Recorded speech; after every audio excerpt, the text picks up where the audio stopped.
What up, Great Lakes Genetics here. I'm going to teach you how to pour media efficiently, clean, and quickly.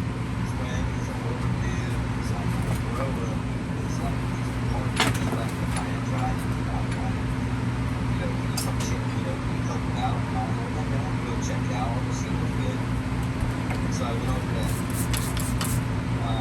went over to this old man's house, and he passed away. He ended up getting cancer a few years later. But old man bought, and he had Elvis like growing out, and like some kind of PWC system at the time. It wasn't a great setup. It was like, just a home row. I was like, going over there and I thought, just, see what was up. And he had, really good guy, black guy, I guess his partner had picked out the guy that was like showing how to grow. And at this point, he was already in flowering. He had a bunch of rankings and stuff, and plants were out there. And nothing was like, it wasn't looking great. I was like, here's your choices. Essentially, I was like, look, you can either cut everything down now and like spend it and give us your advice on what to do, this, that, or just let it run, fix up your nutrients so that you get this dialed in as best we can. It's already on like a whole while. And I was all, look, you're gonna have, if you don't cut down, you're just running, you're gonna have smoke. It's gonna be better than the next TV that you're probably used to smoking. But it's gonna have a bunch of seeds because all this stuff is smoking. He's like, well, I don't care if it's not seeds. He's like, I'll just pick it out. I'm rolling joints in, but I was like, all right, cool. So once we get into the end of the finish line, that one is working. All right, media's ready to pour. Just got to get my delis ready.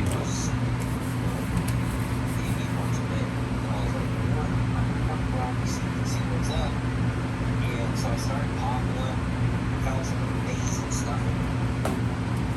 And so I just started. Take a stack of delis, freshly autoclaved. They just come right out. Drop them like a cup dispenser. I grab them with my thumb, not too hard. Get your 10 cups out.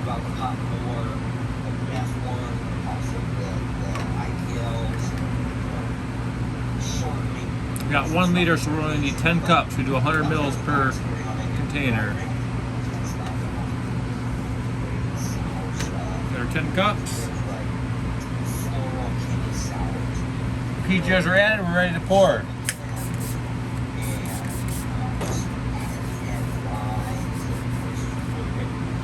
So I've done a bunch of work with outcrossing that stuff. I love that. That profile.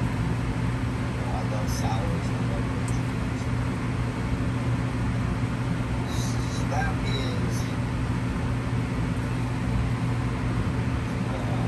That's always something that I pulled up.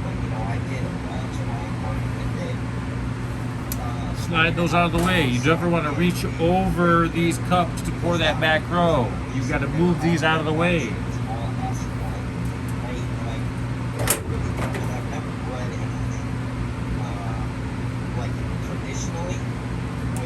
Slide them out of the way. So it was all females on that line, and so I did some like S2s on it with that line. Slide them to the back. But I also outcrossed it back into Black Line Reserve, so that way I could have another line. And then I also took, I did like F1. Binga binga. Now we're going to do our last pour. Last 5. How many we got left? 500? Looks good. That was free pour. Look at that. Pretty fucking close.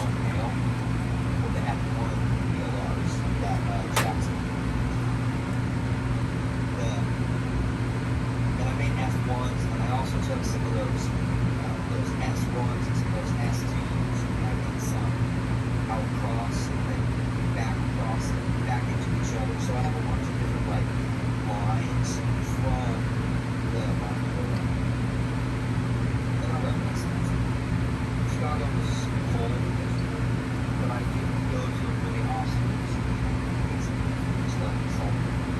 Dr. George. Let's see. I found a very train magnet the last year still has more of those at a year old. It's nice. 1.5 We got the little trick to get the magnet out. The trick for the magnet. For the last pour, you got that magnet stuck in there. So you're gonna take a magnet, stir bar. So you're gonna stir, connect your stir bar. That Blueberry train magnet is another really awesome story. That Blueberry train, the original train. Binga binga. And then you're gonna pour. Back in San Diego was actually made in. All right, 1 liter done. 2000 or maybe 2001. I didn't even be made in but it was 2001. But the TV was a male blueberry that was selected from 1998's Raw. PJ Shorts blueberry that was crossed to train clone only, or counter. Nobody knows what train is. And we ran that cut Got batch number 2. I just always assumed that Autoclave. that actually stays out of the locals on social media say his name, but he also created what is known as Longberry, which is very long. I gotta scoot this out of the way so I can plug my shit back in. You see, you're not gonna reach over. I'm not gonna reach over that plug. I'm gonna move my shit.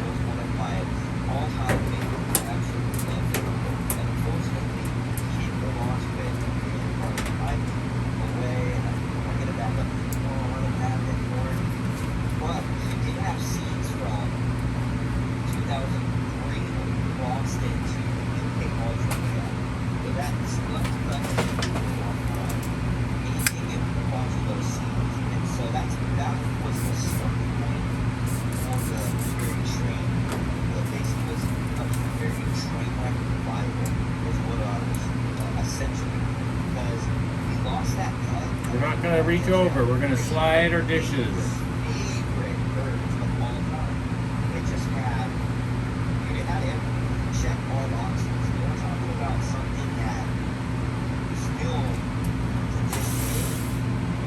Slightly under the 1,000 mark. So we're gonna add some sterilized water to get the volume that we need.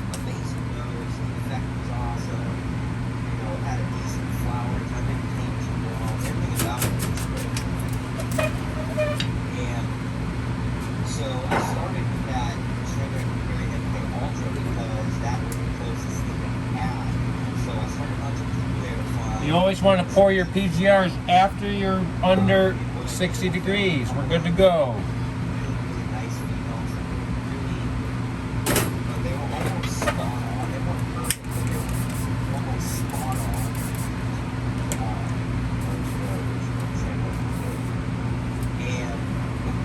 Get your stacks. Some of them have a little condensation. You can dump it out like that if there's a lot. Usually it's not an issue.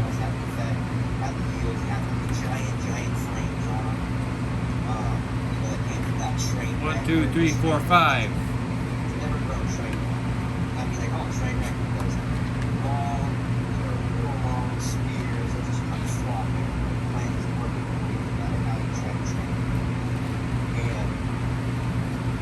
So they had big frames, just really nice. But overall, that gear was probably like maybe a 5 out of 5. And so, Well, these ones are stuck. That doesn't usually happen. Wanted to make sure that I could. All right, we got our 10. Check all the boxes. We're gonna add our PGRs. That was true to the profile and the effect of the original very short. And so I just started working through a bunch of different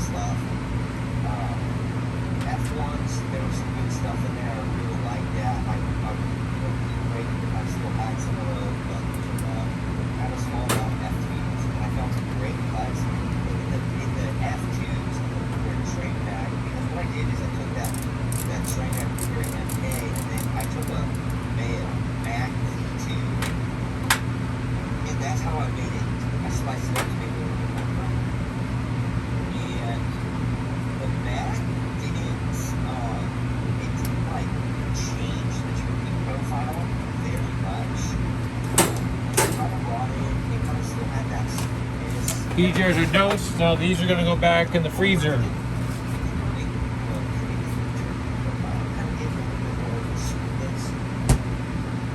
so that became the very train wreck. Now we're ready to pour. And I still work with them. Again, we're not gonna reach over our containers in any way.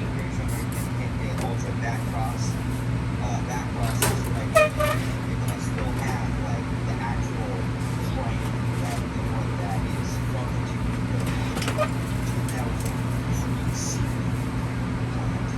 that I still have in my library. So that is what I use for like reading projects. And that one is like, it's not as true to the original trainer, very, but anyway.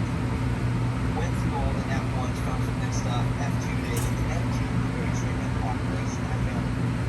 You know, this is to say for like all F2s that I've created, it always opens up the diversity in the original and in the phenotypes. Just did poured 5. So, I found the skunk type, which I was not. So you're just gonna slide them out of the way. Anything that resembles skunk to me. We poured 5. Look how close we are for free pouring. That's pretty dang close. So let's see if this last 5. What's really interesting is the most active skunk part about it is actually the sap of the plant. It has a very, very distinct smell, the sap of this particular plant. That's why when I first really started smelling this skunk profile before it started to flower. And it was when I was defoliating the plant. And so when I was cutting these bandings off, you know, I noticed that the sap on all of that started to bubble up. Where Magnet trick. I was really, really active smell that I had really like experienced in defoliating the plant. It was just so pungent. And that same acrid pungentness ends up developing through the whole flowering cycle. Even with the pertinent profile is different from that, but you can smell that really acrid, That's it.